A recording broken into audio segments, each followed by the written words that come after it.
Oscillations topic simple harmonic oscillations. So let us see simple harmonic motion. First of all, I will try to explain simple harmonic motion based on mathematical concept. That is, any periodic motion that can be expressed in terms of sine functions or cosine functions or a combination of sine and cosine functions are known as harmonic motion. This is the definition of simple harmonic motion, or generally, rather than simple harmonic motion, definition of harmonic motion based on mathematical concepts. That is, sine functions and cos functions are generally called harmonics. So, if we can express the motion of an object or a system, how can we express the motion of an object? For example, there are so many parameters associated with motion of an object. For example, displacement of the particle or position of the particle. When it executes motion, its position changes with respect to time. If that change in or that position of the object with respect to time can be expressed in terms of sine functions or cosine functions or the combination of sine and cosine functions, then we can say that that motion is a harmonic motion.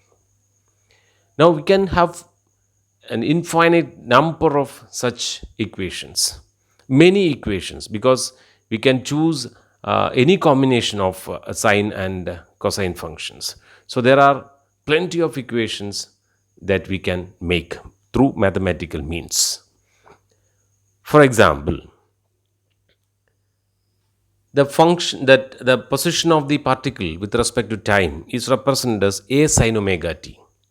It's a harmonic function. It's a harmonic motion. X of t is equal to b cos omega t. X of t is equal to a sine omega t plus b cos omega t, where we have the combination of sine and cos. Or x of t is equal to a sine omega t plus b cos 2 omega t plus c sine 4 omega t. Or in general, we can have x of t is equal to a1 cos omega t plus a2 cos 2 omega t plus a3 cos 3 omega t plus etc. plus b1 sin omega t plus b2 sin 2 omega t plus etc. And the last equation is the general equations, which is a complex equation. Now, if I ask you, identify those equations which are simple, then most of us will be identifying the first two equations. They are the simplest equation out of this, because they contains only one term in it, either a sine function or a cos function. So that those two equations are the simplest equation out of the equations given here. But I will consider the third one also. That is, x of t is equal to a sine omega t plus b cos omega t. Because we can reduce this equation to a single term by proper substitution to a and b. So the first three equations are simple. Out of the given equations, the first three equations are simple. So we consider these three equations as a special case of harmonic motion called a simple harmonic motion. Now I will explain simple harmonic motion based on physical concept. See, the mathematical concepts or mathematics is meaningful when physics uses those equations or concepts. That means physics gives life to mathematics, and that is the beauty of this subject, physics. So when you come to the physical view, a particle is said to execute simple harmonic motion. Simple harmonic motion is known as SHM, in abbreviation SHM, simple harmonic motion, if it moves to and fro about a mean position. To and fro about a mean position or back and forth about a mean position can be called as simple harmonic motion. You can have an example here. There is a particle and now it is at rest, and that is considered to be the mean position of that particle. Now, if the system is disturbed by some means, the particle is going to have a to and fro motion or back and forth motion about its mean position. You can see here the particle is moving to two extreme points on either side of its mean point. So the particles moves to and fro about its mean position. Now, if you trace out the path, just move your finger along with that object, you could see you are tracing out sine waves or S curves. The general shape of sine functions and cos functions are S curves.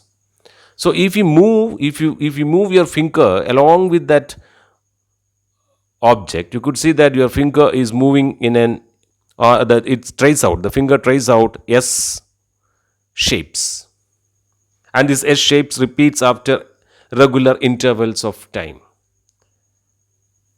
So if I am going to express the position of this particle with respect to time, I can express it through a sine function or a cos function, because you have seen that the position, when you trace out the path, it is S shape or shape of sine functions or cos functions.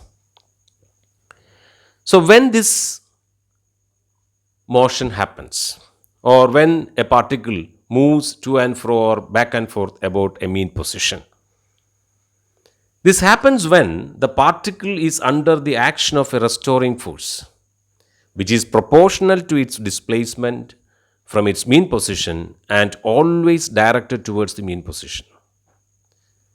That we have seen in spring system, a loaded spring, when that mass is pulled down by an external deforming force, and when the deforming force is removed, we can see that the mass goes back. It's because of a restoring force acting on it.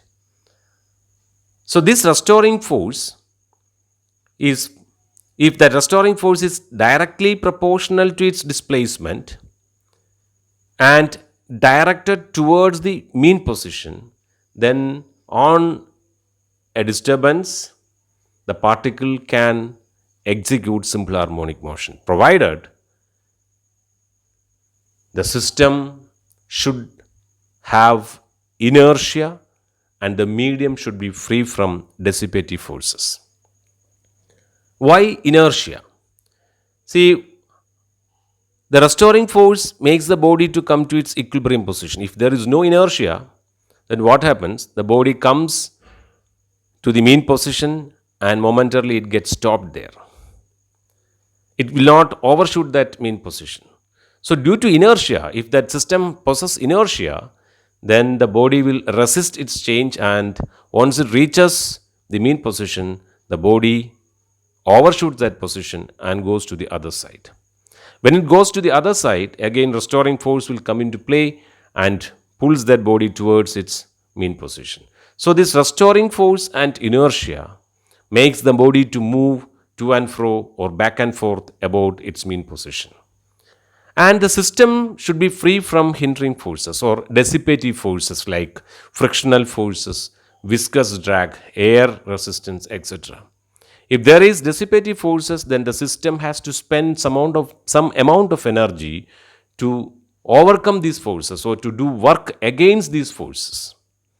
So the system loses energy, and thereby there is a chance that the amplitude of motion reduces, and finally that motion ceases. The body comes to rest at its mean position, which we will observe here.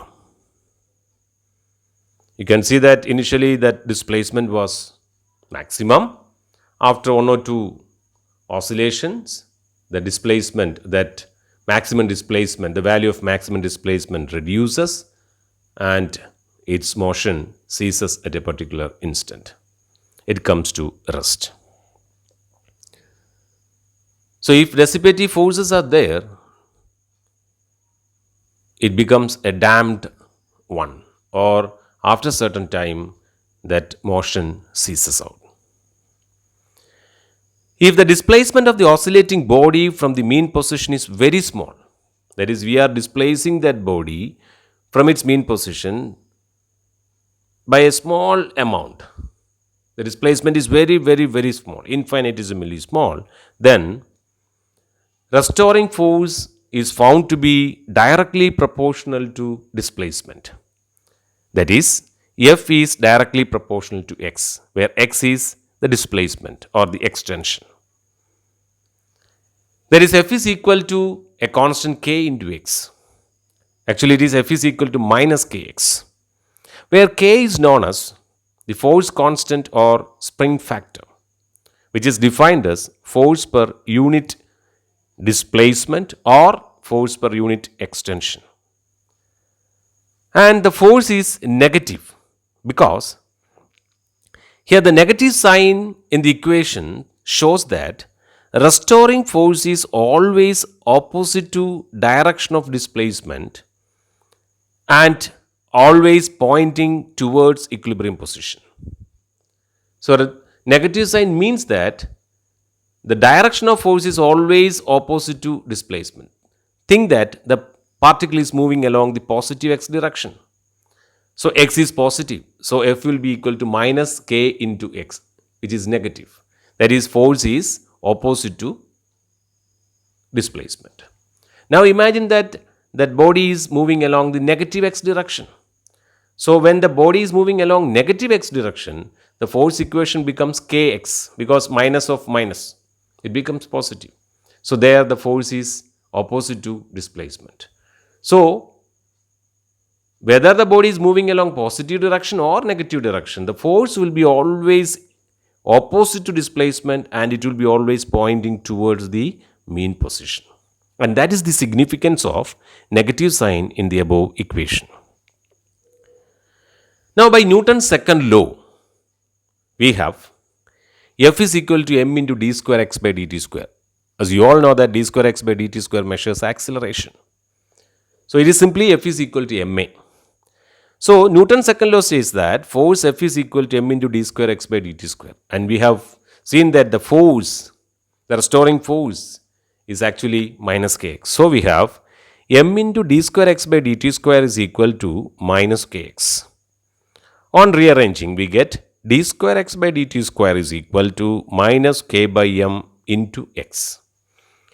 Now, d square x by dt square is equal to minus omega square x. Here we made a substitution that omega square is equal to k by m. That is spring constant to inertia factor or spring factor to inertia factor. K by m is taken as omega square, or omega is equal to root of k by m, which is the angular frequency. So d square x by dt square is equal to minus omega square x, or d square x by dt square plus omega square x is equal to 0. And this is the differential equation of simple harmonic motion. And when you solve this equation, its solution is x is equal to a cos omega t plus phi, where a and phi are constant, omega is the angular frequency, t is time. So this shows that when you see the solution, it shows that it is harmonic and simple, the simple harmonic motion. So x is equal to a cos omega t plus phi. X is equal to a sine omega t plus phi is also possible. So x is equal to a cos omega t plus phi or x is equal to a sine omega t plus phi are the solutions of the above equation, where a, omega and phi are constants. The simple harmonic motion is not any periodic motion, but one in which displacement is sinusoidal function of time. Now let us see some examples of simple harmonic motion. Oscillation of a loaded spring, vibration of tuning fork, vibrations of the balance wheel of a watch, oscillations of a freely suspended magnet in a uniform magnetic field are best examples of simple harmonic motion. And we will see one example for that is oscillation of a loaded spring. Here you can see a spring and the figure shows its normal length once that mass is loaded to it. So you can see the mean position, and there are two extreme positions denoted by A and minus A. When this spring system is disturbed by some means, that mass will going to oscillate. That is, the mass goes up and down or to and fro about its mean position. So it oscillates about the 2 points A and minus A. That is, when we disturb this system, the mass moves up and down about its mean position.